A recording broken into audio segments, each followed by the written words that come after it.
ధర్మాన్ని వీడి ధనము కోసమే అయినోళ్ళనైనోళ్ళే సంపుకుంటారమ్మా అమావాస నాడు ఆకాశములో నిండు సందామామ కనిపిస్తదమ్మా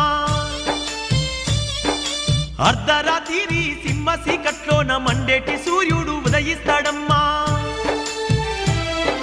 సర్వజాతులు సంకరమై శంకరులే సామ్రాటులైతారమ్మా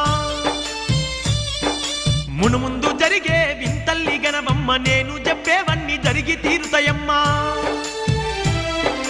వావి వరసలు మచ్చు కన్నా లేక మానవత్వమే చచ్చిపోతుందమ్మా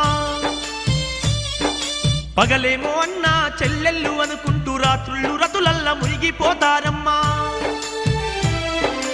అతి తిండి అతి నిద్ర వల్ల ఈ జనులు విపరీత వ్యాధులతో బాధపడతారమ్మా స్థిర నివాసము అన్నది లేక